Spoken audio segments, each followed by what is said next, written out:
Back with my good friend Bob. How we doing, buddy? Hey, Drew. I'm doing good, man. I'm doing good. We're We back on the human algorithm. I love it. I love it. I love how this thing is taking shape, taking form. We just talked. We had lunch last week. You bought me some delicious barbecue, and Yes. we talked about this, man, and really honing in what this is going to be about. This collision of philosophy and why, but also the realities of AI that's here, and how those two things come together.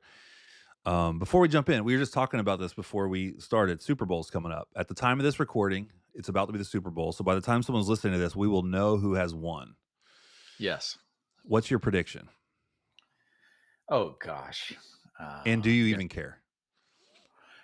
I would love for Philadelphia to win. I would love for the Eagles to take it.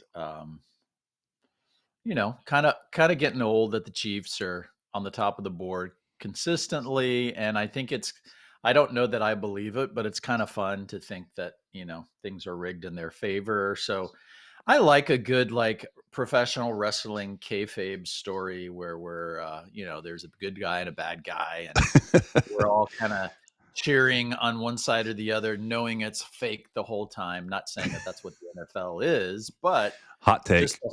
the whole drama around it is kind of interesting to me. But honestly, I am more interested in the commercials. Yep. There's a lot of talk about AI created driven commercials, and since we talk so much about that, I thought it might be kind of fun just to mention it.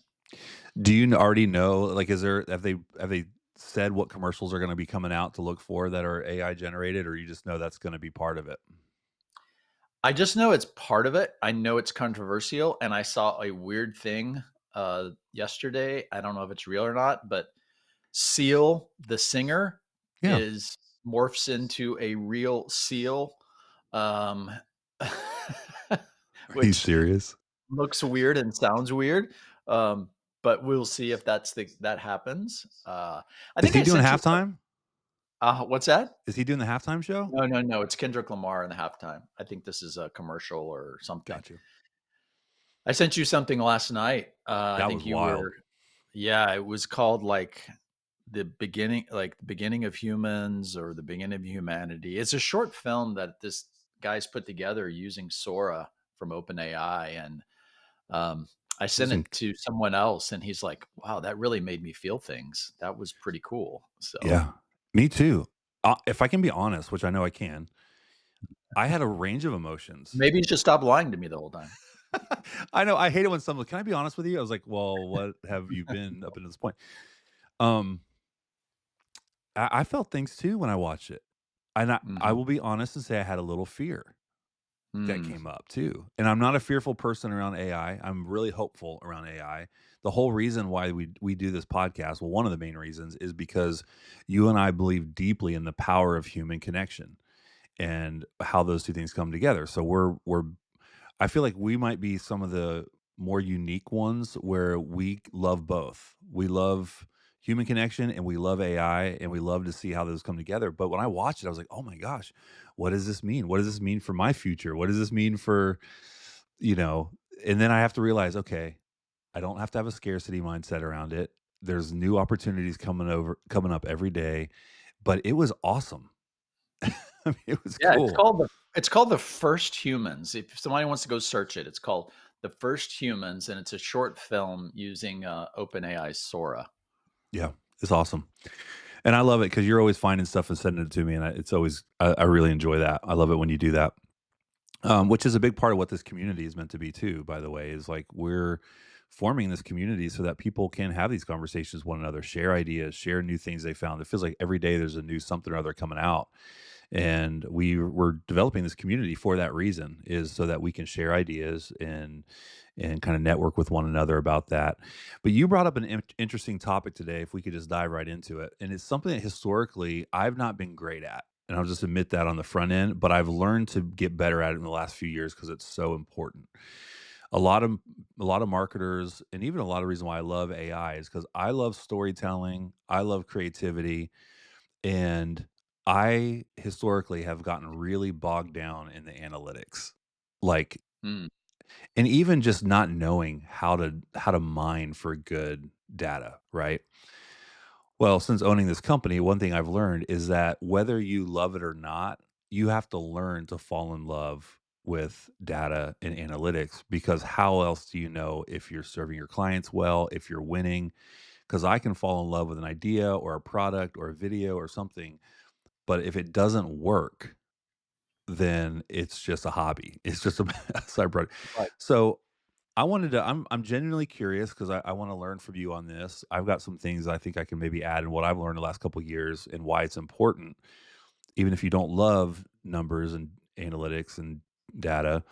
But then also why and how AI has changed the game on some of this stuff, and maybe even made it a little easier for someone like me to be able to access that. Tell me your journey with it, Bob. Have you always been uh, numbers, data driven type of guy, or is that a learned behavior? I would say I would say 2 things about it. I wouldn't A lot of times people think of data and analytics, and they put it in the category of, kinda left brain math, Yep. very, like, accounting, robotic, and that's just not me, it's not how my brain thinks. But I love it. And so I've had to think about this a long time. It's like, what is it about data? And it hit me early on in my career is data, it can be used to tell a story, and it actually uncovers the nuances and the unspoken things that sometimes we make assumptions about, but data kind of levels the playing field. Hmm. And I think that's what I love about it. Now, if you want me to, like, create all kinds of, dashboards and spreadsheets with formulas and slice and dice the data, that's where I get lost. But I can be pretty good on interpreting data and knowing what to look for and finding the nuance in the numbers. Hmm. And early in my career, honestly, Drew, what I discovered, it was part of my sales pitch. I think I've told this story to you and maybe other people have heard it, but I'm kind of a digital marketing OG. And so in the early 2000s, when I was out there pitching digital marketing and all we had was email, one of the things that I would use as part of my sales pitch was in talking to record labels. I was in entertainment marketing. I always ask them, how do you measure what's the return on your spend for your traditional advertising? So for instance, a cover of a magazine, they put their artist on the cover of a magazine or inside and put them on a commercial. And I always would ask them, what's how do you measure it? How do you measure it? And the answer was always, well, I just see a blip in sales. It's kind of like the Super Bowl. If I can get my artist on a commercial or a song on a commercial, I know that I'll sell a little bit more records or I'll sell a lot more records for that 2-day period. But that's not metrics. That's a blip, Hmm. right? Anyone can recognize that. And so my sales pitch was, what if I could show you how to measure and track your engagement with your fans on an ongoing basis? It sounds kind of silly now, but this was at the early days of email marketing and Right. building email lists for fans. And so the thought of, like, measuring that engagement and open rates and click through rates and watching the views of videos and listening to songs was amazing because all they had was mass media kind of approaches to doing things. So that's kind of Hmm. where I fell in love with it. And I realized if I can use the data to tell stories, it's a strong return, and it gets your clients to Hmm. trust you and to keep using you. But it also is a great way to improve your marketing of what's working and what's not. Yeah, and even as you were talking, one thing I was thinking for me myself personally is sometimes for me now I'm a 7 on the Enneagram. I know you can relate. And there's can be to use a bit of an extreme word, we're talking about numbers here, but there can be a lot of pain and fear in having to face the numbers, Right. right? And so a big part for me is like even in the early days is like when I was younger, I hated looking at my bank account because I didn't like the story that it was telling me. I Right. hated um and I think there's fear in that even in marketing from the standpoint of I don't know that I wanna look at the numbers because what if I was wrong? What if I was off? What if I, didn't see this correctly? Whatever it might be. One thing I've learned though is that those are actually I don't have to be afraid of them. 'em, they're helping me, but I do have to emotionally detach from, what I think I love and really befriend these analytics and the data because I know it's ultimately there to serve and help me and help my clients. Yeah, that's a great point. I think I've said this before, and I think you probably agree. Is as marketers, people who have been in marketing, we're notorious, I think, in general, for taking credit when things are really good and great things happen. But when things don't happen, or we don't get lots of sales, or we don't shoot to number one, whatever we're trying to do for a client, we're really good at like passing the buck and be like, oh, Mhm. you didn't spend enough on ads, or that ad copy was horrible. And I kind of told you not to use that picture or whatever. Right. Yeah.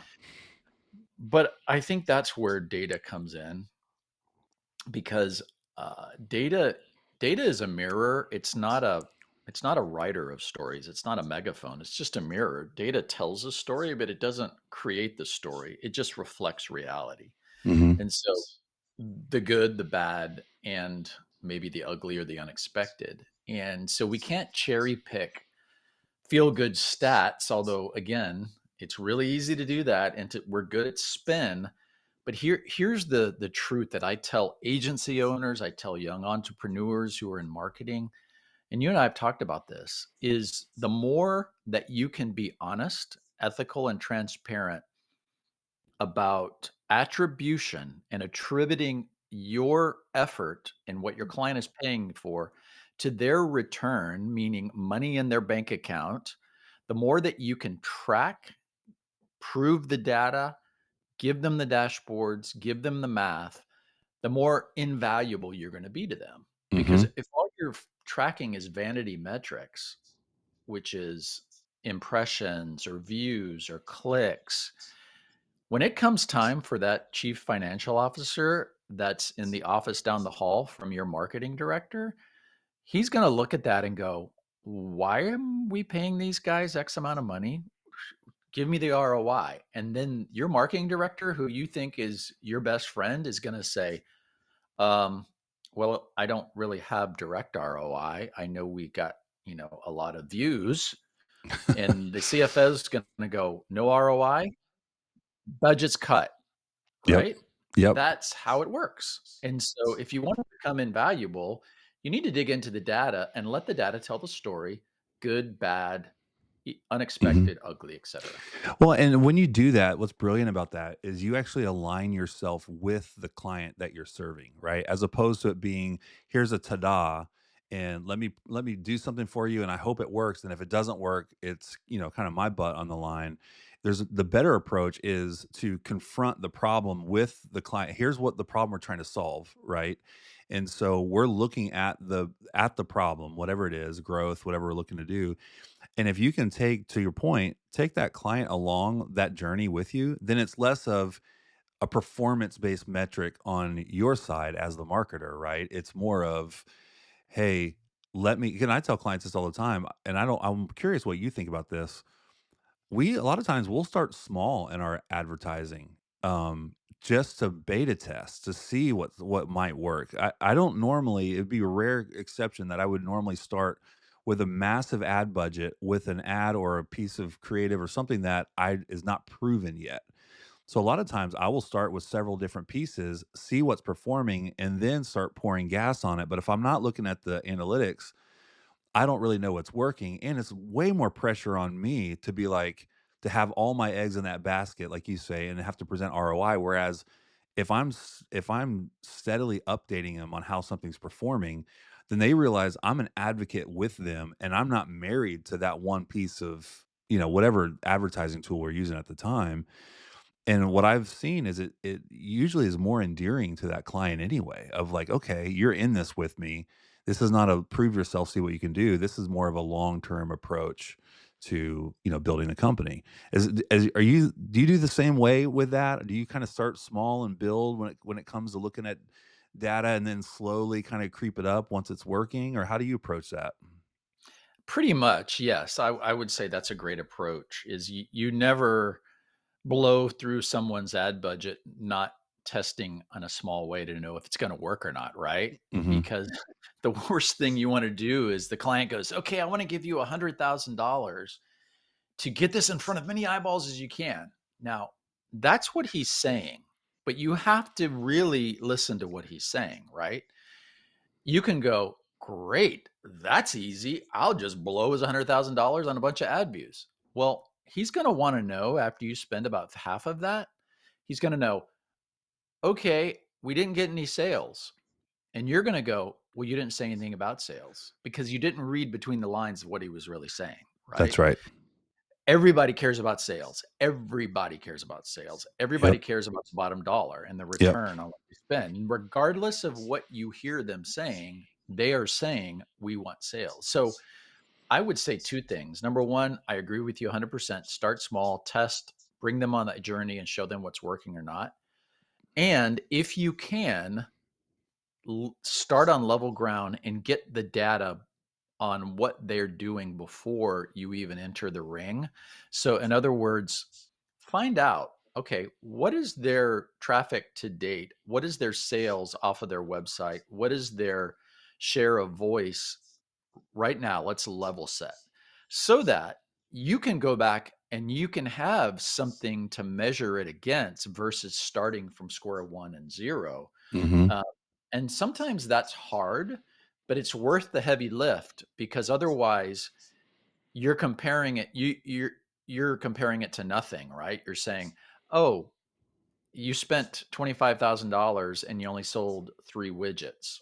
Mhm. And or you can go, "You spent $500,000 and sold 2 widgets the last 6 months," right? Mhm. Mhm. So you can go, "Hey, at least we're ahead and you got a return on what you did before." Sure, sure. Um, so you've got to you got to level set and you got to have something to compare it to. One of the things I always ask a client is, "What's the lifetime value of your customer?" And that is a sometimes very difficult question for small to medium sized businesses. They haven't done their work. Mhm. Uh, and even to this day, I'm surprised at how many businesses will say, "Well, we're still trying to figure that out." Because until you understand the lifetime value of a customer, you aren't really measuring the return on a spend, because a Mhm. spend, you could either break even or lose money on the front end, knowing that if the lifetime value of your customer, say, is $1,000 and the cost to acquire them is $100, and you spend $200 to get them, and they're like, "Wait, I gave you $100, but you only got and you spent $200 to get one customer." Mhm. I'm losing money. Not if the lifetime value of that customer is $1,000. Right. So it's those type of questions that you have to really dig into and work with your customer to Mhm. try to identify and to get. Otherwise, you're not telling the full story with the data. That's so good, man. I don't know. Do you ever watch Shark Tank? Have you ever seen Yeah. that show? All Mhm. right, I love that Mhm. show. Of It's course. probably one of my favorite shows. And Kevin O'Leary, what regardless of what you think about Kevin, the thing he talks about all the time is he talks about CAC and ROAS. That's the thing Mhm. that like, and I know it's simple, but it's like if you can understand your customer acquisition costs and return on ad spend, it almost makes investments no brainers because you're like, okay, well, I know if I spend this amount of money, and this is like, if you can get those numbers, and as marketers, I feel like we have that burden of responsibility. That's kind of what we're going after, right? Is we're trying And to, I would add LTV to that, lifetime value. I think that's a yeah, third one that's missing. Otherwise, it's very short visioned. absolutely, absolutely. I totally agree. All right, I want to move into some practical. Well, that's like, is there anything on the philosophical side you would want to say about why it's important to love or learn to love numbers and data and analytics? And then I've got some practical questions I want to ask. Yeah, I would also add that, always look, raw numbers and data, when you're using it to tell a story and to move people, which that's what we do as marketers, is they don't resonate because they always have to have a context, right? So great storytelling with data. it starts with tension and resolution. Any story you tell, any great song, right? It's Mhm. tension and resolution. Where was the challenge? How did we overcome it? And if we didn't overcome it, what do we change to overcome it? That's all data is. What's the challenge? Did we succeed? And if we didn't, what can we do better next time based on what we've just learned? That's what strategy is. So Mhm. I would just say context always matters, and asking why and what now. That's again how you tell good stories with data. It's not um, did our event did what we did our ads drive 5,000 people to the site. The question, the story that needs to be told with data is 5,000 people came to the website looking to connect and meet this need and be inspired, and did we deliver, right? Like that's the story that data needs to tell, and that can be measured all along the way with dwell time on the site and click rate and drop off rates, and how long did people watch the video, and how Mhm. many people of those 5,000 put to their shopping cart, how many went from the shopping cart to purchase, how many left in the shopping cart, just all those kind of things. So you have to look at the engagement numbers. So again, that's what I would say is always ask the question of why and what now? What Mhm. happened? Why and what now? That's so good, man. All right, let's talk practically. I know you're using AI tools for this. How, as someone who's a marketer or someone's in business that's listening to this and wants to get better at tracking these numbers, what are some tools that you're using right now that's been helpful for you? And kind of what's your practical approach to tracking this stuff? Well, I would say it this way is passively, the platforms have been integrating AI over the last several years, right? Yeah. Um, so if you use any type of Google Analytics, I came up in the industry using the old classic Google Analytics where I knew how to, they gave you tons of options, where to find it, how to slice and dice. And then they slowly went to GA4, which kind of does a lot of interpretation for you. If you want to get granular, you have to build it out and layer it. It does data modeling where it takes a portion of your data and then it uses AI to go, here's the trend, right? Mhm. Here's 5,000 people visiting, and here's your monthly data of, we're going to extrapolate that out to 20,000 people, whatever it may be. So the platforms are already doing it. Google's also doing it with their ads, right? You put in a couple of headlines, you put in a few images, and then it starts doing its AI magic to go, we're going to automatically, mix this headline with this graphic with this Yep. size, and then we'll give you the results. Yep. Same Yep. thing with Meta, et cetera. So Mhm. I think if you're a marketer that uses those tools, you've already been experiencing it and pulling the data and learning it. Beyond that, I think we're in a new era now where the everyday person that doesn't like data or maybe get it or understand it on a deep level can use lots of data tools. I mean, ChatGPT alone, you can export CSV files, you can export spreadsheets, you can Mhm. export GA4 reports, and then just use their data analysis tool to let it write those reports for you and analyze that. You can use Google Analytic. I mean, you can use ChatGPT or some of these others that have access to the web to do competitive analysis. Go out and look at this Mhm. site. Tell me what's the overall theme? How could it be improved? What is the landing page good at? What can it be? Compare it to this other site. Those Right. type things. So Right. I think you can get creative now with a language model by simply describing it and asking it questions versus knowing how to work with data itself, the raw Mhm. data. So here's a question I get all the time, and I before I give you my answer, I'm curious to hear what you would say. Clients ask me all the time, "How can I trust the numbers that Google and Meta are feeding me, right? How do I know these aren't bots? How do I know these are real people? How do I trust these numbers? What is your what how do you respond to that? I think you've got to do the hard work of what I said earlier, attribution. You've Yeah. got to show them that they're not bots. You've got to show them if you need to get down to the IP address level, if you need to, the data's there. It shows where they're coming from for the Right. most part. It shows um, why. The problem is we don't want to do the work, right? We Mhm. don't want to do the work of showing attribution. And I am not gonna die on the hill that many marketers choose to die on, which is, well, there's a lot of things that are just unmeasurable and the human emotion, and I get that.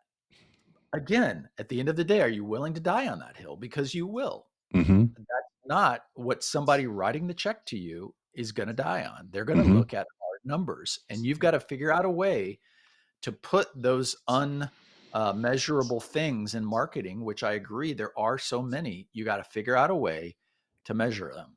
And Mhm. that's where the hard work comes in. But to answer your question, um, yeah, there's bots. Yes, there's numbers. Yes, there's things that can skew, but you've got to then go, okay, I'm going to then look if it seems to be that there's some irregularities in this data, you should be able to see that by Yep. going pulling the lens out and going, oh, look, something did happen here. Mhm. 3 months ago, we were pretty steady. Now coming into this month, and for these 5 days, it shot up. Yeah. Either somebody else mentioned us that was really popular and drove a lot of traffic, or there's something weird going on here. So there's ways that you can figure those things out. For sure, and like you said earlier, we can attract people. It's actually not very difficult to attract people, but I think converting them and closing them, and so at the end of the day, if I'm working with a client, I'm like, let's look at your bank account. Let's look at how this is, if it is it working? Because it's like I don't care so much about the 10,000 people I got to your website. I care about once they're there, what are their behaviors that lead us to a sale or to a client or whatever. And the other thing I tell them too is, in my opinion, these platforms are not there's nothing in it for them. There's nothing motivating them to lie to us, right? Because they want us to spend money on their platforms. That's right. If they feed us a bunch of bogus numbers, eventually we're going to stop spending money on their platform because we're not going to trust them anymore. Trust is a high value with these organizations, and we can go down that road as far as, I mean, in the last few years specifically, trust has been a big topic, or, especially around Meta and some Google, all these other things. I believe at the end of the day, these big companies are more motivated to give us true numbers, to give us true, like, it works in their favor to do that. It doesn't help them at all to feed us. I actually think they're working hard to get rid of the bots so they can give us the most accurate numbers possible so that we'll keep spending money on their platforms.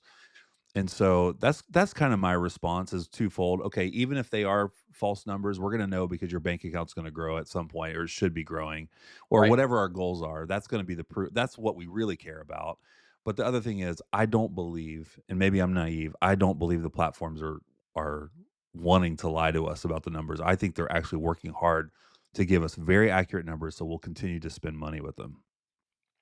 Yeah, I would agree with you. I would agree with you. We're not saying, please don't hear us say that they're never wrong. Sure. Um, I have been in this long enough, and probably you have too, Drew, to every once in a while on Meta and even on Google, I'll get a notice that'd be like, "Hey, we're refunding $25 because there was an Hmm. irregularity in traffic," or you know, we were there was some irregularity. Like they will go out of their way to refund and Right. without even asking, because to your point, it doesn't help them at all to not be transparent. The more transparent and honest and trustworthy it is, the more money you're going to spend. And so there's a reason they've been around so long and people have spent so much money. I don't know if we want to go down the trail of how that's changing with AI. Maybe we should save that for another show. But Yeah. Yeah. it's going to be interesting to see how the data and the metrics are going to play out in the next few years as the whole landscape changes. Yeah. I tell you what, let's do this. Let's kind of wrap the conversation here, and maybe next time or in the near future.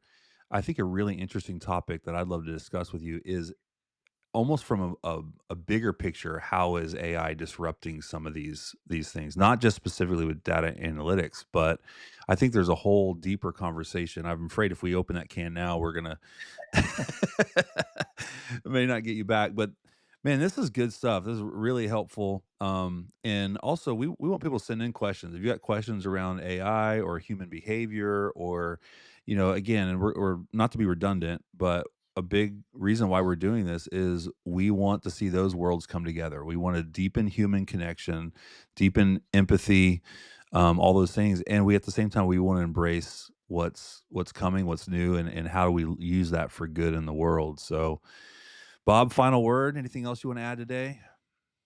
I would just say don't be afraid of data. Use the new tools that are out there, use AI, and tell better stories with data. Don't be afraid to ask why, how, and don't be afraid to tell the good, the bad, and the unexpected, because your customer and your client will end up trusting and respecting you more when you do. It's good stuff. Before I let you go, I got to give the listeners what they want. We need an orchid update. How's the orchid Oh, doing? my orchids are doing good. My one is in full bloom with at least 6 or 7, and then, nursing the other 3 or 4 that I've got. They're still kinda dormant, but, they'll get there, and, when they bloom, I'll show some pictures. The orchid whisperer. I'll never live that one down. I love it. I love it. All right, man. Let's talk soon. We'll see you. Alright, bye-bye.